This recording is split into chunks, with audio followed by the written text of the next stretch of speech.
You walk into your apartment building and there's a new security guard and you want to give him da'wah. But isn't it a bit too awkward and far too abrupt to just suddenly, this guy you've seen him for the first time, just walk up to him, do you know anything about Islam? That's a bit too abrupt, isn't it? So there's a technique, very nice, that can help you in that transition. It's called rapport.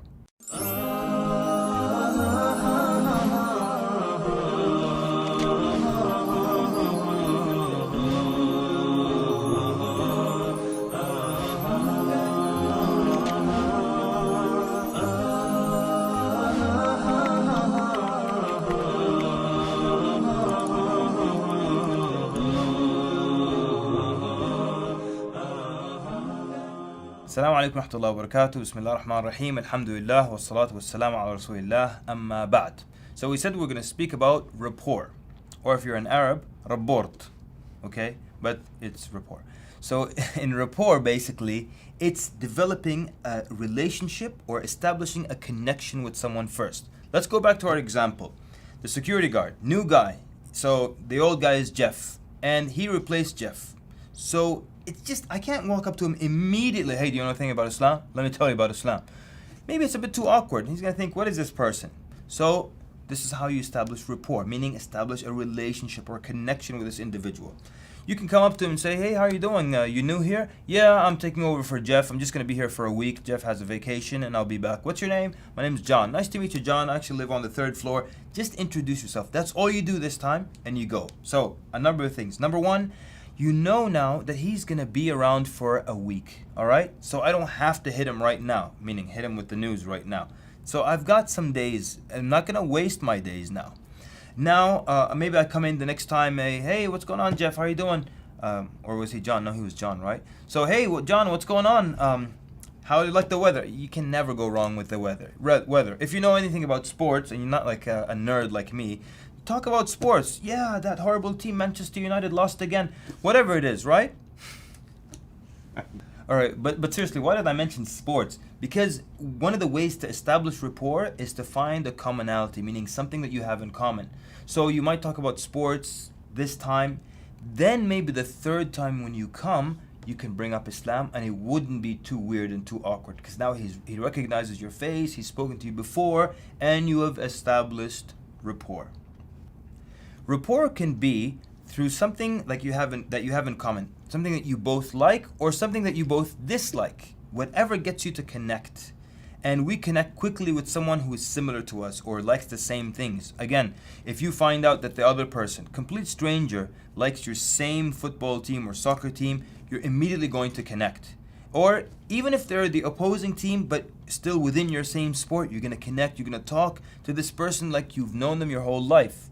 So for example, I like to go fishing, and sometimes I make friends with people while I'm shopping for a fishing rod. So I'm standing over here looking at fishing rods, and there's a guy next to me standing looking at fishing rods. I look at him, he looks back at me, and I ask him, hey, where do you go? And he tells me where he likes to fish. And one time I caught a catfish this big, and I was fighting that thing for about an hour. And then I tell him my story. I was fighting this fish for about 5 minutes, and it broke away. So we have fun like that. Now imagine instead of starting like that, I look at him, he looks at me, and I tell him, well, what religion are you? You think we'll hit it off, become friends, exchange phone numbers? Probably not. Starting with something in common helps develop rapport, okay? There are other things as well, and some of these deal with human nature. Those of you who've studied neuro-linguistic programming, they tell you that we naturally, as we're speaking or sitting across from each other, we naturally then begin to mimic each other and our positions. So if someone's standing like this, after a while you stand the same way. They call this Limbic Synchrony. It's a fancy name, what have you. And you might think, that's a bit too much detail. I don't think that works. Let me tell you an interesting story. There's one author, and his name is Nicholas Boothman, if you're interested. All right, and he had a book, and he wrote about. There's a chapter he wrote about Limbic Synchrony, where you sit and stand like this, the person in front of you, and subconsciously it'll get you to feel that you're connecting. So you do it on purpose, even though if you didn't do it on purpose, naturally 2 people standing across from each other would do it. Yeah, but now you can force that and help to create this rapport. So the lady was going to do a radio interview with him about that book. This is in New York City. And she read that chapter and she tells him, I didn't believe that chapter when I read it, that you could just mimic someone and then they'll feel connected to you. She said, then we went to a restaurant, my husband and I, and almost across from me, almost directly away from me, there was a woman sitting at another table in another place in the restaurant, an old lady that I've never seen before. So as my husband's talking to me, I started to mimic whatever that lady is doing. If she sits forward, I would sit forward. If she sits back, I would sit back. Whatever she did, I would do. And I just kept copying her for 20 minutes like that, without directly looking at her. That would be awkward, wouldn't it? She said, then after 20 minutes, the woman got up and came to me and said, I'm sorry, but I feel like I know you. Have we met before? Do we know each other? So she was so surprised and she was so convinced. And this is a good place to remind what we're talking about in these series. You have to try them. It's not good to have information that you don't try. What's the value then? So try it. So just go like a weirdo to a place and just start following this guy. Whatever he does, don't do it like that. But do it. Try it. 2 important things related to rapport. Number 1, don't make all your da'wah rapport. Like meaning all the time you're just talking about the weather in anticipation for a day which never comes when I finally start to talk about Islam. All day I'm just talking about the weather. No, at some point don't forget to start with your original message. The whole reason you're building the rapport so you can get to this message. That's number 1. Number 2, rapport is not always the best da'wah technique. It is a da'wah technique, but it's not a hard and fast rule. Always use rapport. Sometimes the guy is only there for a short period of time, or you may never see them again. If John said, I'm only here for 3 hours, then what? Tell him your name and talk about the weather, then come back, in 5 minutes?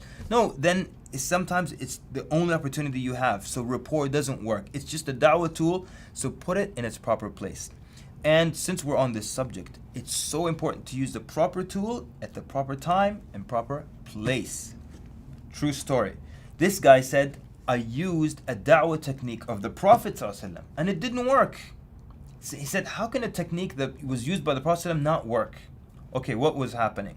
He said, remember the story of the companion, the young companion. He came to the Prophet ﷺ. He said, Ya Rasulullah, i'dhan li fi zina. Ya Rasulullah, give me permission to commit fornication. And the Prophet ﷺ told him, would you accept that for your own mother? He said, no. Would you accept that for your sister? He said, no. He said, in the same way, people don't accept it for their mothers and their sisters. And then he made dua for the young man, and he went on, convinced, and stayed away from that. The man used the same technique with someone in America. The young man said, I don't care, if people commit zina or not. He said, would you accept that for your mother? The guy said, yeah, if she consents. He said, would you accept it for your sister? He said, sure, if she's an adult and she's consenting. So the guy was like, what do I say now? It failed. And how could it fail? This is the Prophet ﷺ's technique. Remember what I said. Put the proper tool in the proper place. The fact that it's a tool, a hammer is a tool. And I need a Phillips screwdriver. Use the hammer? No. Proper tool, proper place. What was wrong in this example? The man is using a technique the Prophet ﷺ used with a Muslim who already believed in Allah and His Messenger and believed in the resurrection and paradise and the hellfire, and he had protective jealousy, ghira. That's why it worked. And then he's using it on someone who doesn't have all of the above. So that's why. Make sure the technique is in the proper place. How can we use rapport in an effective way? Let's look at some examples. At one university in the United States, there was a musalla prayer area for the believers, and next to the musalla were some tables where a group of Muslims would sit, brothers and sisters mixing together, and they wouldn't ever get up to pray. They just played card games all the time, and they were joking and giggling with each other. Now, all the believers, as they're going into the prayer area, they have to pass by this table, and all of them would do the same thing: give him a dirty look and walk away. Next guy would come, give him a dirty look, maybe mumble something under your breath, like astaghfirullah, shaitan, something like that, make them uncomfortable. So that's all they got from the believers: dirty looks, and then they go pray, and then they come out. Then it was brought up in one of the meetings, we need to get this group to start praying. How can we get them to do that? Now you know how we're going to do that. We're going to use rapport, right? But people didn't think of that. They concluded, one brother said, I'm going to donate my time. And every time it's time for salah, I'm going to go stand in front of that table, look at all of them and tell them, as-salah.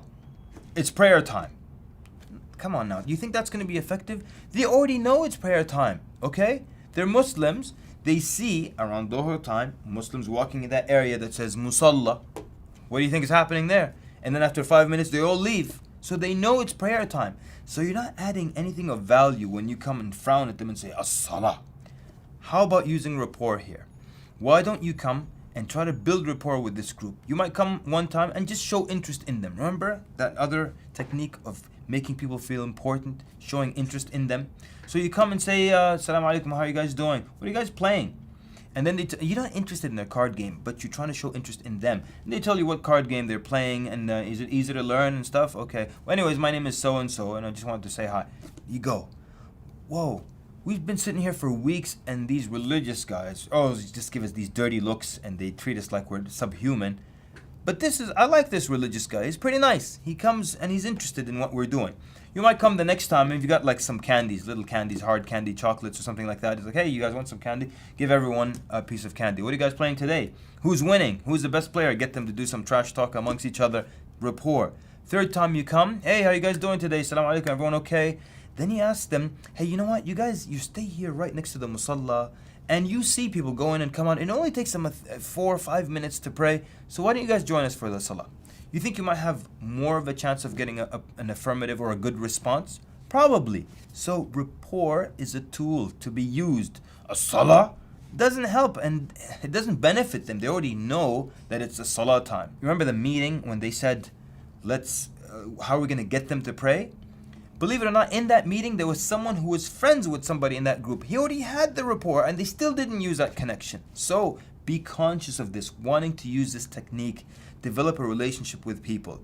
You know, that old saying, birds of a feather flock together. If you see someone wearing your same shirt, you know, whatever, soccer team or whatever, basketball team, same color, you might just give them the thumbs up, you know, the wink and the gun, you know, without even talking to them. Immediately there's a connection. You see, you know, you're in the middle of nowhere, and then you see this guy, he's got a hat like you and a beard like you, and you're like, brother, assalamu alaikum.